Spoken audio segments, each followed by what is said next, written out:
Do you have that one band you really like? And for some reason, someone in your close circle who likes all the same music you like cannot be persuaded into liking that same band. No matter what you do or how many times you play them that one song, you can't get them to come around on the band you like. Welcome to Self Titled. It's Role Reversal Tuesday, and I've given Seth 10-track playlist of one of my favorite bands, Alice in Chains. Alice in Chains has been one of those bands I've been listening to since Man on the Box was all over radio and MTV. I feel like they were a fixture in my teenage years and probably one of those bands that got me to lay down the MC Hammer, Paul Abdul, and Mariah Carey tapes and pick up the Seattle grunge scene. Bands like Nirvana and Pearl Jam and Soundgarden, along with Alice in Chains, led me to listen to music that was heavier, angrier, and much more moodier. I'm glad you've decided to join us today. Do me a favor, give the video a thumbs up. Most importantly, subscribe to our channel. And I think today you should share this video with a friend. That one friend you're already thinking of that you can't get them to come around on one of your favorite bands. Today, I am joined, as always, by my former Alice in Chains hating friend, Seth Sparks, down on the edge of God's country, which ends at Davidson County, Tennessee. Seth, how the heck are you, bud? Buddy, I'm doing great. I've been spending some time in the Alice in Chains world for 2 weeks straight. I'm just walking around listening to Chains, and I'm ready. I got thoughts, baby. I'm ready to roll. Yes. Okay. So let's get to the first question. Did you enjoy the Alice in Chains playlist? And how do you feel about Alice in Chains today versus how you felt about them in, let's say, 1999? So I've always respected Alice in Chains. I really have, but they've always been like at arm's length for me. And every song, you did a great job of curating this playlist, by the way. I did like it. I'd heard every song on this playlist that you included. So the task for me here was not to like listen to these for the first time. The mission for me, the assignment at hand, in my mind, was to like absorb these songs in an attempt to break through the things that used to put me off. Now, ironically, I think the things that used to put me off are the biggest selling points of the band. Those unusual harmonies, the guitar parts, and Layne Staley's voice. So I very much enjoyed it. And I'm excited to talk about, the things I liked and everything from the playlist because I've come out on the other end of this with a different attitude about Alice in Chains. I'll kind of preview it by saying that. Awesome. I was thinking, just as you were talking, I was trying to think of what were the things that first drew me to Alice in Chains. And I would think that probably the first song of theirs I ever heard was Man in the Box. And there's something about Man in the Box where even though it's hard rock or grunge or whatever label you want to put on Alice in Chains, I feel like the melody and vocals to Man in the Box is something that is very almost, it could almost say something easy to sing along to, even though Layne Staley may dress up the vocals as something gritty and dirty and raw. It's a melody that's very easy to sing along to and grasp people's attention. Something else I didn't realize about Alice in Chains before we started preparing for this episode is how many awards they won and how critically acclaimed they were. I don't think I knew that at all as a teenager when they were in their heyday. So I thought that was interesting. I kind of always thought of them as something a little, under the radar or something a little too gritty or raw to be accepted by the masses. So I thought that was interesting. So let me ask you, what were some of your favorite tracks from the playlist? So there were actually I don't think there's a bad song. You did a great job of curating the playlist. I don't think there's a bad one in the bunch, but I did have some that like over time kind of kept reappearing in the songs that I was like, okay, I'm digging this. So the songs that I made note of that I was particularly taken with. Now, I will say this has been a journey, but it's now I'm listening to it and it's like, I mean, I have like 6 out of the 10 on this list. It's like Nutshell, I Stay Away, Wood, No Excuses, Rooster, Heaven Beside You. But I tried to use this because I was familiar with a lot of that material. I wanted to use this also as a springboard to go deeper into stuff. And as I went deeper into Alice in Chains discography, I found other things that I like from Alice in Chains, which was like the song called Sludge Factory off their self-titled album, Them Bones off of Dirt. There was a song called Get Born Again off of Music Bank. I made note of those too. Like there was some really good stuff. But this is probably a good opportunity for me to kind of explain a little bit about my journey here, right? Like now I have these 6 songs and I'm like green lighting all these songs on the playlist, but there was a moment for me, right? I was listening to this for about a week straight, and I'm kind of having the same experience that I've always had with Alice in Chains, which is like, God, I respect this, but I don't necessarily feel it, right? So I'm sitting with my newborn after everyone else in the house is asleep, and I'm listening to your playlist with my headphones on. And that's always the best way to like try to get music into your system is shut off the world, nice set of headphones. So I'm sitting there, it's late at night, got a sleeping baby next to me, and Rooster comes on. And Rooster, dude, I've heard that song dozens and dozens of times, but for some reason, the intro, it's lulling me in, those vocals, those sweet vocals, the nice lush guitar sound. And then when everything kicks in, here comes and I was just like, my brain went online. I got chills. I felt like running through a brick wall. And from there on out, I had a whole new appreciation for Alice in Chains. It was unusual. It was like there was a moment. So I liked all the songs on the playlist in the beginning. I was like, okay, these are good. But I'm kind of intellectualizing it and thinking about it kind of removed. But that was the moment where I started to kind of experience it on a more like visceral level. And so, so now, I've got all these songs, and that's when I started to go deeper into it, watching the Unplugged, which you and I have talked about a lot.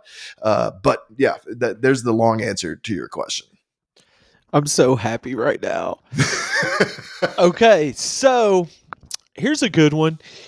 You meet someone, maybe from another country, or maybe someone who lived in a cave in the 90s, or maybe a young person. They have no concept of Alice in Chains. How would you describe their music? I had a kind of an epiphany. I kept thinking of Alice in Chains in the context of other alternative 90s bands. But when you consider how close Alice in Chains, how close that band was with bands like Slayer, right? And that Jerry Cantrell in many ways sees the band as more in keeping with metal than grunge. I think that you're kind of on safe ground seeing their music through the metal lens. And why genre or classification matters, I don't know. But for an example, we both love Radiohead, right? Like, I think if someone told you, dude, I have this banger dance electronic record that you're going to love and it just gets inside you and you're going to dance. And then they put on Kid A. You're going to be like, what? What are we talking? I'm going to dance to this. Like it's a disconnect. And so like, as where you could have just heard Kid A fresh and been blown away, you had this preconception going into it. So I feel like there's some sort of cognitive dissonance if you're not classifying things in a wrong way, but that reframing of Alice in Chains as a metal band helped clear things up and made for a much smoother listening experience. So suddenly Cantrell's like those amazing riffs, those crunchy guitars, they made so much more sense.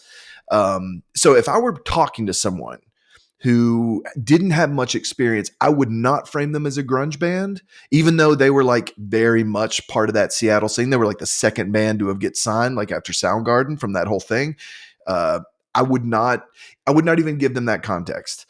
If I were going to describe them as anything, I would probably lean more into the metal side of things, if that, and I would take it from there. But I would probably refrain from the 90s alternative scene as a framing for them, because I don't know, they're so different than those bands. And I feel like at their core, they're different because of that influence.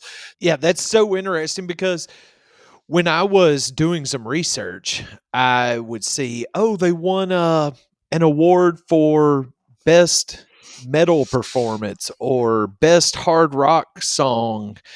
And I was kept thinking, wow, they're not metal. Or sometimes I would even think, I don't even know if they're hard rock. I've had as much fun researching Alice in Chains as I've had any band. I think partly because I thought I already knew a lot about them. Secondly, it's because I was surprised at the information that I came up with.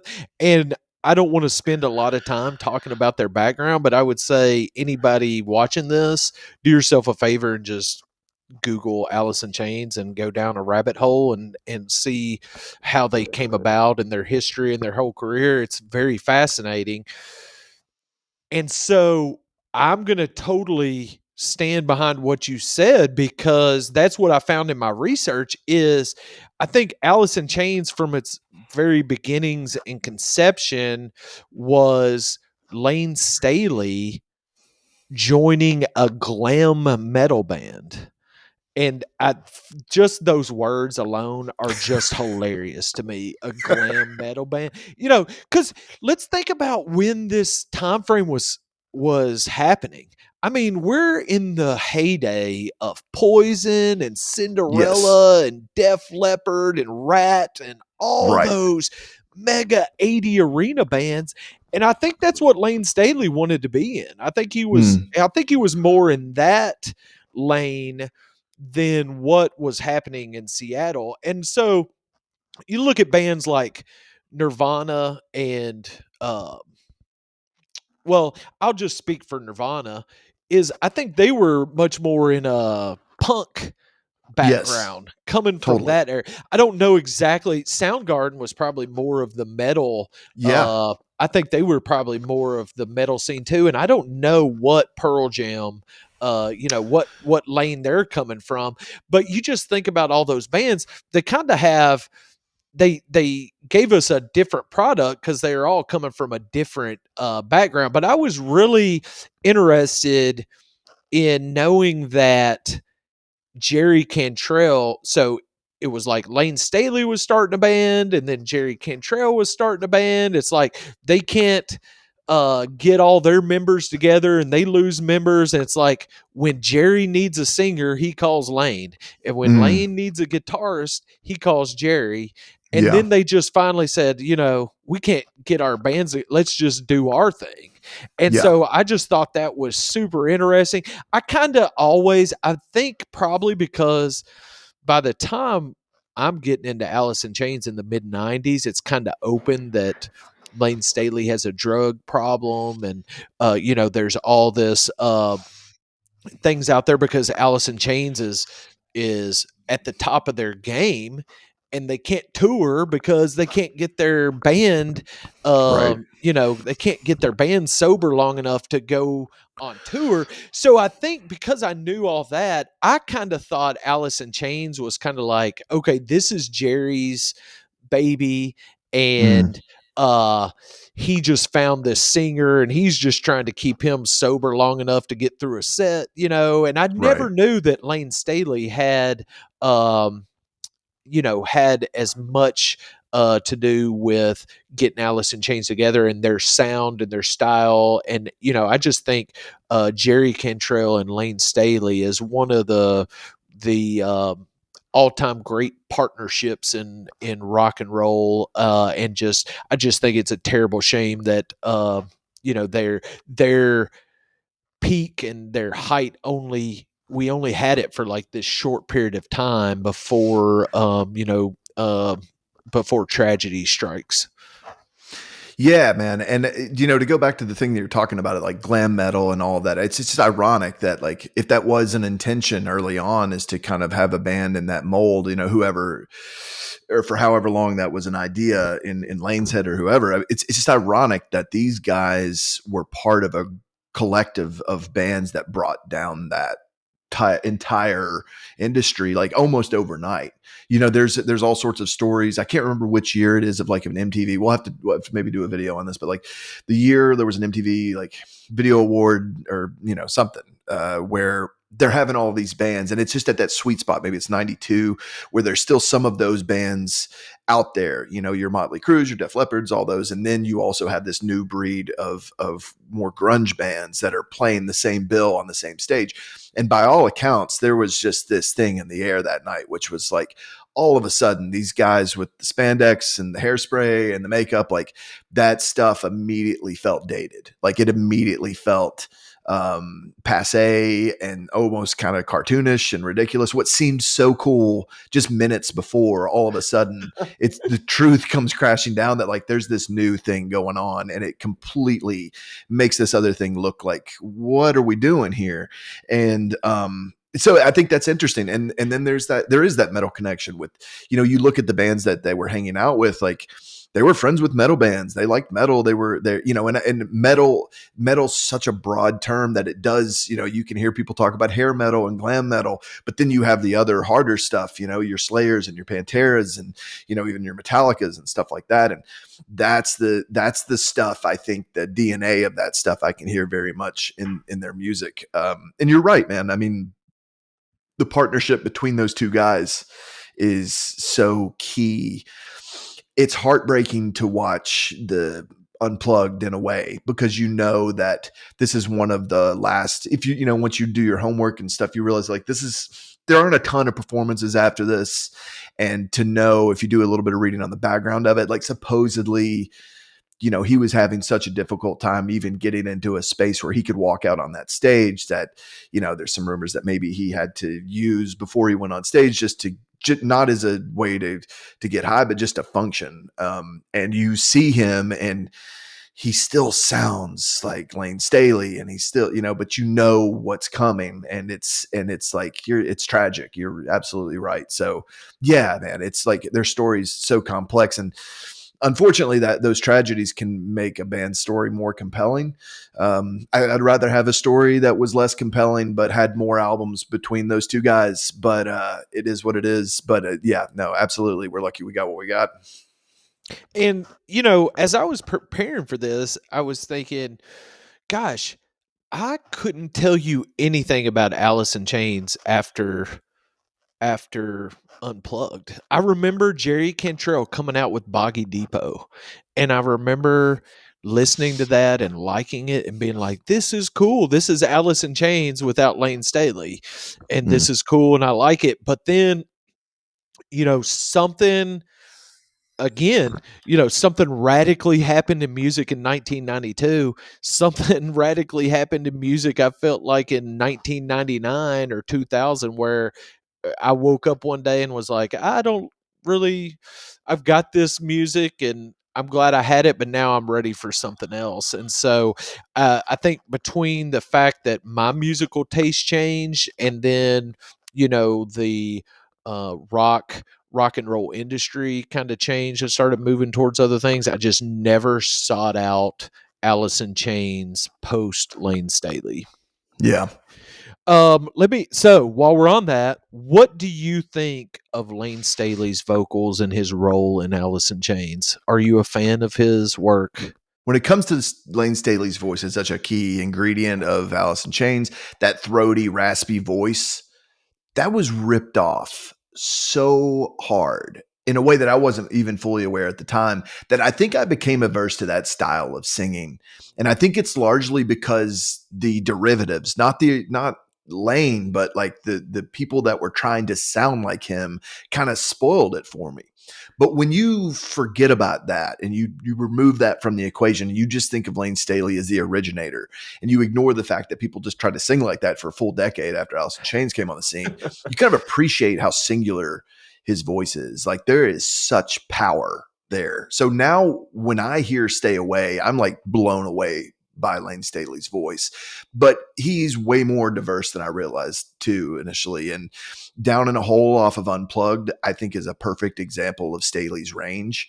The call and response parts in that song where Jerry sings and Layne sings, you hear him show that softer, more subtle style of singing. And I love that too. It's just like this whole other layer of depth of his voice. So yeah, I really, again, like I think early on, I'd heard the derivatives as much, and I was like, that whole style isn't for me. And then it's like, well, that's just because you heard a bunch of people doing it like a poor imitation of one of the originators of that throaty, raspy thing, because man, nobody sounds like him. It's such a distinctive voice. It's not surprising that there wasn't a thing where Cantrell was just like, screw it, we're Alice in Chains and Layne's out.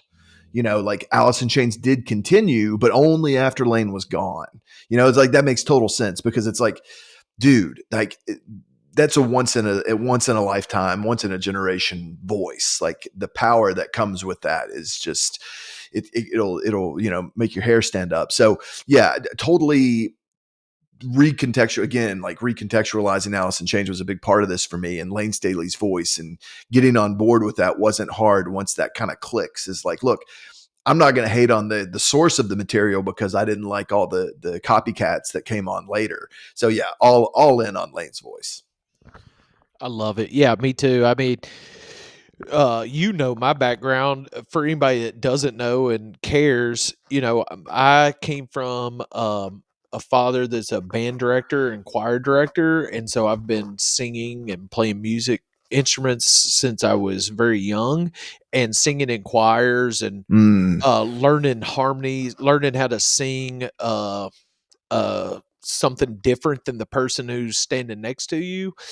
And so Alice in Chains helped me learn how to sing harmonies and just mm, came around at a perfect time where I'm listening to rock music now, and that's what I think's cool. But then I'm also hearing harmonies and learning to sing the harmonies, and it's helping me accomplish music in wildly different settings like church choir music. So, when I was a kid, and first locking myself in my bedroom and listening to albums start to finish and just absorbing everything on them, one of the first things that spoke to me was harmonies, and mm. I that's why I loved Alice in Chains. The harmonies are so rich, and almost every Alice in Chains song has 3-part harmonies on it. It's just amazing, and I love it. And it's still one of my favorite. One of the reasons why Alice in Chains is one of my favorite bands. Oh, I, go I ahead. Well, I was just going to say on that, on the harmonies, because I do have thoughts on that too. I knew that that would be one of the gateways for me. Like I knew that I could get into this because I respected that, even though I found them a little unsettling almost. But it's because of, and that's the thing that blows me away now, which is like the use of those parallel harmonies, those fourths and fifths. You know, it's not just always a third, and they're not always adapting to like, oh, we're in a minor chord, so we're going to change it to a minor third. We're going to keep the major third. We're going to keep, going with keep it parallel, but not just though, not like you. That's an oversimplification to be like, well, they use fourths and they use fifths, and that's why it has that otherworldly quality.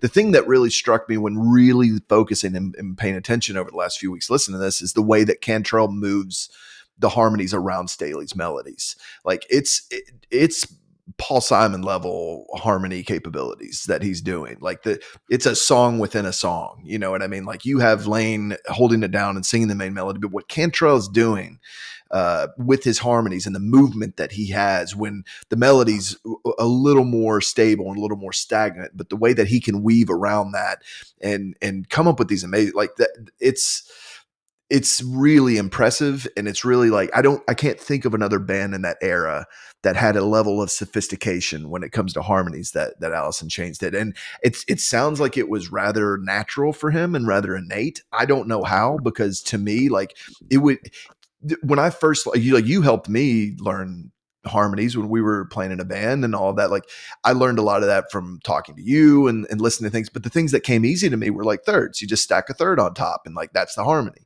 To me, it's not natural to sing a fourth or to sing a fifth, or even to go low and to weave these things around a melody. Like that takes a lot more effort and a lot more practice. So how that came innately to Jerry Cantrell without, studying this stuff in like a conservatory, I don't know, but it's really impressive. And it's, again, like just like Staley's voice, like it's a main selling point of Alice in Chains. I'm so glad you said that, because that made me think of a point I wanted to make. Is when I was doing the research and found that Jerry Cantrell and Layne Staley were steeped in metal as a background, that made so much sense. Because Yeah. if you think about it, metal, a lot of it comes from classical music and music theory and is very technical. And Yes. so it makes total sense to me that Jerry Cantrell has that metal training because he is so good with the technical part of music and music theory that you were just talking about. When I read that about their metal background, it was like a light bulb came on. It was like, oh, that's why they're so good at this, you know. And gosh, I just love. I mean, how funny is it? You know, musicians from, you know, even going back to the 60s, but I was thinking even more like the 70s and 80s with the punk and the metal and big hair and all that stuff. You know, it wasn't cool to know music theory. And it wasn't Right. cool to be like, I took violin lessons when I was 4 and played with a string quartet. And I just think how rock and roll is so funny, how image for the longest time in rock and roll, still today, image is so important. And nobody wants, you know, nobody wanted to come off as I just got done with my formal piano lessons and my harmony training, but they couldn't wait to, you know, have long hair and a cigarette hanging out of their mouth Yeah. and tight jeans with holes in it. And, you know, you had no idea looking at these guys that they had such good musical training, but I think a lot of them did have formal training growing up. And it's so funny how for as long as rock and roll has been around, image has been so important. And you take one look at Alice in Chains on stage and you're like, these guys have never had a music lesson in their life. They pulled these guys out of some holler or some, you know, some rough background, and really, you know, they probably have 10 times the music theory knowledge that I'll ever have. Well, the funny thing is I think that so much of that knowledge is like they don't know that they have it. Like they're so steeped in musical styles that come loaded with that stuff. And it's like I don't, you know, I doubt Jerry Cantrell like, and I might have even heard him in an interview be like, you know, I'm not reading music. I don't understand. Like, I don't have that. And it's just like baked in, which is even more impressive in a weird way. It's like, this was just absorbed and then, you know, spewed out like in the process of making music. And the image thing's really interesting too, because the funny thing about grunge and, you know, you're coming from this era of like the lead singer who's all gussied up and you know presenting themselves as sort of a sex god or whatever, and then you get into the grunge guys and they're all like unshaven and look like they haven't had a bath in a month, and they're, you know, they're wearing their flannel and their Doc Martens and stuff. And, you know, Alice in Chains certainly had that sort of look to them. But the other thing that I think is also ironic is like, you look at Kurt, you know, you look at Cornell, you look at Layne, and it's like these are good looking guys. You know what I mean? It's like there is a like, you know, they can mask it and they can like not shave a little bit and, you know, or not cut their hair and kind of look a little gnarly, but like you can, you know, those guys, they like they looked good. You know what I mean? It's like that's the thing that you don't really think about as much. You know, it's easy to be like, oh, these guys didn't care about their appearance. It's like these guys were almost model level dudes. Like Cornell could have like been on like a Calvin Klein ad. You know what I mean? It's like, Right. it's funny about that. But no, you're right, man. There's a there's a punk energy that comes with a lot of the Seattle stuff. But the thing that I think I didn't understand as much was the metal aspect of it. And with that come, if you're going to hang with metal, if you're going to hang out and you're going to have the respect of a band like Slayer or whatever, like you need to have a certain level of chops. It's a big difference between metal. And I'm not talking about the glam metal as much, or the hair metal, but even though a lot of those guys had chops too. But you know, when you get to that Seattle sound, you look, a lot of those guys can play. Like, you know, Jerry's a great player, man. He's a great player. I think his strength is less in his proficiency, though he's plenty proficient. It's in his originality and in his unique voice. And I think the same could be said for all those Seattle bands, but it's funny. It's like, you know, of all those, like Nirvana probably had the most punk like attitude in that. I'm not saying Kurt wasn't a great player. He was very original, but that was his thing. It's like, he's not a virtuoso by any stretch of the imagination. With Pearl Jam, you've got the two guitar players who can kind of rip, you know what I mean? And you got Kim Thale and you got Cornell with crazy range. Layne has range. You look at a lot of those bands that came from there. It's like just like their looks. It's like just like yeah, you can act like you're all like I just crawled out of the sewer, but it's like okay. It's also the same thing where it's like yeah, we don't care about that. It's like yeah, but you can play, man. Like these guys could play, and they were really talented. Like from a technical standpoint, even if they weren't, whether they were studied or not, like these guys had chops in a way that it's a little misleading. And I used to think about it as like, okay, we go from the Guns N' Roses types where it's like you got a Jimmy Page level player who's ripping off riffs and these amazing solos on Les Pauls to these guys playing jazz masters and these sort of forgotten tellies that never really sold much, but they were cheap to buy and they're playing Mustangs and stuff. And they're just kind of like ripping through weird riffs. And it's like, there's actually a little bit more proficiency than I think I gave them credit for. And I don't think that either of those things, either looking good or being technically proficient, is a detriment. Like I don't think that's a mark of shame by any stretch of the imagination. It's like they deserve props for that. And even though I don't care, like me, like chops are the last thing I care about. You can be pitchy,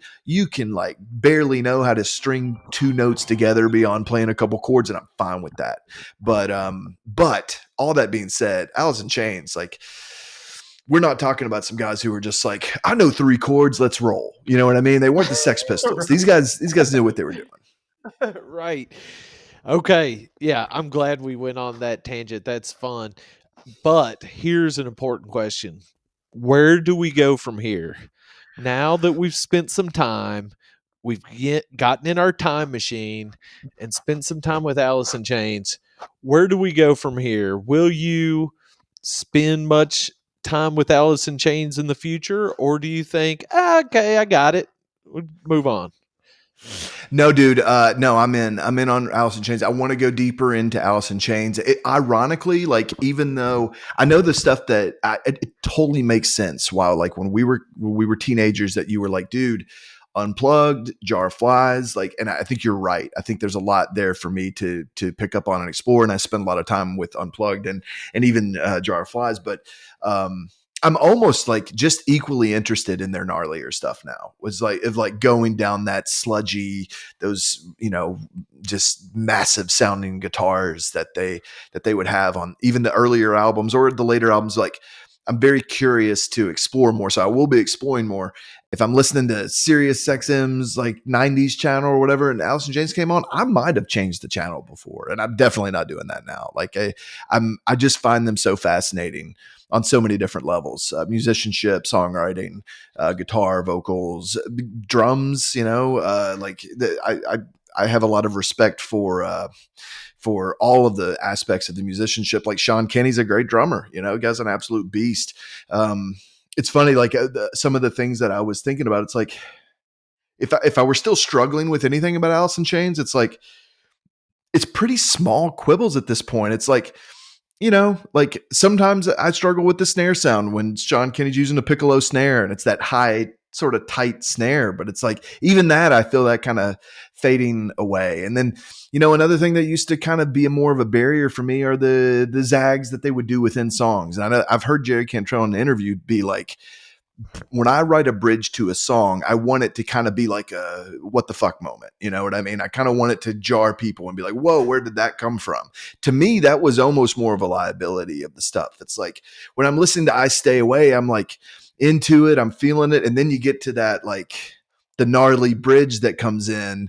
And I'm like, whoa, did we have to take it there? Did we have to, we were having such a good time. And then we had to get all weird on it.